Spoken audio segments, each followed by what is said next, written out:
We dismiss history at our peril. Liberty Nation Radio with Mark Angelides.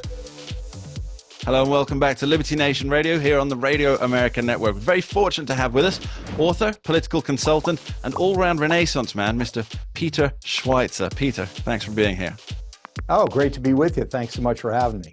So, Peter, let's start off with the fun stuff. Let's get that out of the way before we go down rabbit holes. You've got a new book out called Blood Money, Why the Powerful Turn a Blind Eye While China Kills Americans. Now, that's a title that grabs you by the throat, isn't it, Peter? Yeah, it is, but I don't think it's overstated because I think really the image that is the reality is that, you know, America's on fire. China's holding an empty can of gasoline, and our political leaders see this going on, and they're doing very little. And when I say killing Americans, I mean large numbers of them, not just the obvious incidents like COVID. But when it comes to fentanyl, it really is a Chinese operation more than it is a Mexican drug cartel operation.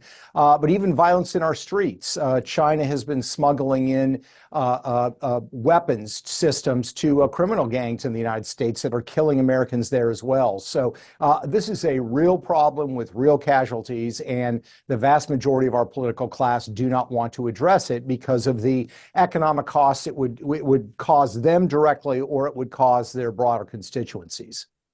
So that it's quite a terrifying prospect when you think about weapon systems being brought into the country, because this isn't a fiscal arrangement, is it? It's not as though China's thinking, well, we get $25 for fake gun parts. Right. The Chinese Communist Party, as I believe you do stress, it's the Chinese Communist Party rather than the Chinese, but they're not getting paid $25 for a gun part. That this is not part of the operation. It's more to do with a destabilization campaign. And I think that's something that you allude to in the book. Now, I have not read the book. Like Larry King, I like to do the interview first and then I read the book because I like people to sell me on the book first. But you talk about something called disintegration warfare. Now, yeah. This is fascinating. It's a fascinating term, and it's one that we hear so rarely. And it seems that, without going too far down a rabbit hole, it seems to me purposeful that people don't want to talk about disintegration warfare. But I'd like to, so please give us what is that? Yeah, I think the thing we have to understand is the Western view of war is very different than the Chinese CCP vision of war. We think of war as a kinetic fight between navies or between armies. China has a very different view. In some instances, they call it unrestricted warfare. They also call it disintegration warfare, but it's really springing out from the ancient Chinese military strategist Sun Tzu, who said the best strategist is the one who defeats his enemy without fighting him. And so how do you do that? Well, you engage in activities short of a kinetic war, short of things that will trigger a kinetic war that destabilize and weaken your enemy. So one of the scriptures that he talks about is, watch the river burn from across the river. In other words, if you can sow up dissent and conflict in your enemy's own country, but you are seen as being detached from it, that is an example of this type of warfare. This is official Chinese doctrine. There was a book published in 2012 called Disintegration Warfare by two senior military officials. It's been adopted by President Xi. On the cover of the book, there is that quote from Sun Tzu about defeating your enemy without fighting them. And it includes all kinds of things, including distributing drugs in your enemy's country. That would be fentanyl, but also sowing division and social chaos. That's also part of the strategy as well. You know, I'm listening to you speak, and I think, my goodness, this sounds just like the plot of a Richard Condon book, the Manchurian Candidate author, among 30 plus other books, of which I should point out, I own every single one of his books, and I hope to complete my collection of yours as well. So it seems to me, Peter, that the thesis here is that the United States and China are involved in what appears to be a Cold War on the public stage, but what in fact is actually a hot war, but only one side either seems to realize it or is willing to acknowledge it. Which one do you think fits that better? No, I think you're exactly right. I think you nailed it. Just look at something like fentanyl. This is something that, is killing roughly 100,000 Americans every year. It's not like heroin or cocaine where people sort of purposely take drugs and they overdose. The vast majority of people that are dying of fentanyl poisoning don't even know they're taking fentanyl. They think they're taking Adderall or a Vicodin, but it's a fake one that was manufactured in Mexico.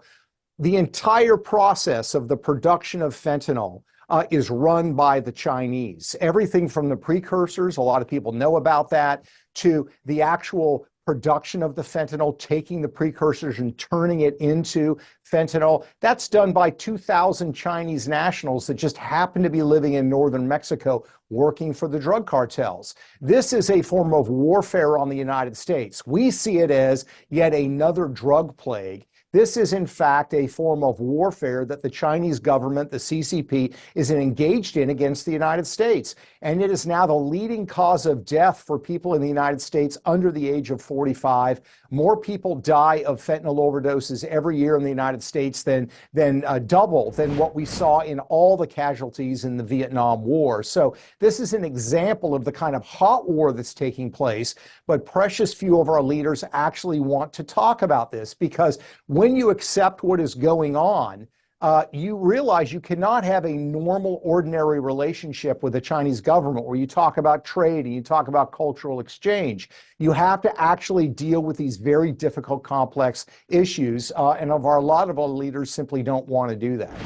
Well, let's talk about that a little bit, if you don't mind. So, we I'd say that there's no way to really refute the idea that China is behind the fentanyl traffic, the fentanyl production, and thereby because they know it's coming to America. It's not as though Mexico has this huge fentanyl issue, and yet, if we run a hypothetical here, let's Mhm. say a leading politician or even a leading party in the United States said, "We're in a hot war," and they explain this to the American public, there'd be there'd be utter chaos, wouldn't there? And maybe Yeah. that's a chaos that's necessary. Let's keep it on the table, but it would be chaos, wouldn't it? Yeah, it would be chaos.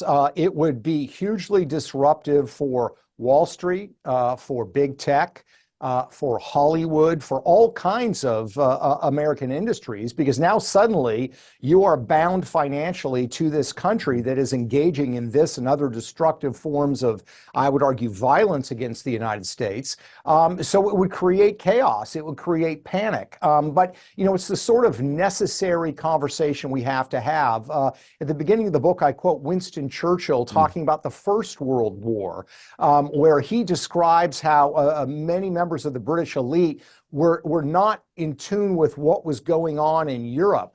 And he said that the leadership was looking at continental Europe and staring at it with vacant eyes because they didn't want to deal with the implications of what they had to report to the British people. That's a very similar situation that we have now.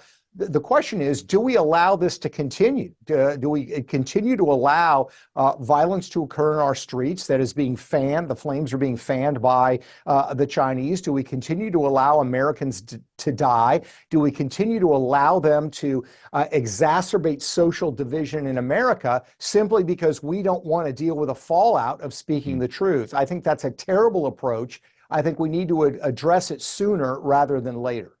Yeah, it seems that successive governments of all stripes have really made a devil's bargain here, and it's accept the deaths that are happening, and they are happening, in return for what they see as global stability. But it's not global stability, is it? That's a con. It's not a. Yeah. It doesn't seem to be global stability. It. What's the best way to say this? It's the facade of global stability where there's an undercurrent of violence and death, and of course enmity that is Yeah. all about the destruction of an enemy. And which brings us quite nicely, I think, to President Joe Biden, and his administration talking about we're not adversaries per se. And I think that a lot of people hear that and they think, well, this is great, this is good for the global order. But that's not really the case. I don't think the status quo can continue because if, as you posit, there's a disintegration warfare taking place, then things will get worse, and they'll get worse to a point where something has to be done. But of course, by that point, the something that has to be done may be too late. Yeah, no, I think that's exactly right. And I think in the case of Joe Biden, and there are certainly people on the Republican side of the aisle as well, it's not only a question, I think, of trying to maintain this facade of peace. I kind of liken it almost to spousal abuse, to the spouse who says, yeah, no, we have a very peaceful home, even though they're getting beat up at home at night. It's not just that concern. I think in the case of Joe Biden and, of course, some people on the Republican side, they're personally entangled. They have financial entanglements with China, their family does, that make it very complex. So, for example, as I talk in the book, the Biden family, according to the Hunt Biden laptop, now confirmed by the House Oversight Committee, the Bidens received a $5 million interest-free loan from a Chinese businessman named Yi in 2017, a loan they've never repaid. That in and of itself is kind of alarming, but here's the additional part that's concerning. Yi at that time was business partners with a Chinese gangster named White Wolf, who, according to widespread reporting, is the Chinese gangster who set up the Sinaloa cartel in Mexico in the fentanyl drug trade. So you literally have a situation where the Biden family has 1 degree of separation from the fentanyl trade in Mexico that is poisoning Americans. He doesn't really want to have a conversation about China's involvement in the fentanyl trade. That's why he doesn't bring it up to China. That's why his administration does not push this issue. That's why his Secretary of State even ludicrously claimed on CBS News that maybe these precursors were showing up in Mexico by accident. I remember so there are very personal reasons as well, in addition to concerns about the larger political order, that they simply don't want to have these conversations because it's deeply embarrassing for them, and politicians don't like to be embarrassed. It's what we're taught as I'm English, obviously, and it's what we're taught as English. Go through life. If you can die before getting embarrassed, that's your goal. And it's a good goal to have. We'll be back with Peter Schweizer after this short break on Liberty Nation Radio. We dismiss history at our peril. Liberty Nation Radio with Mark Angelides.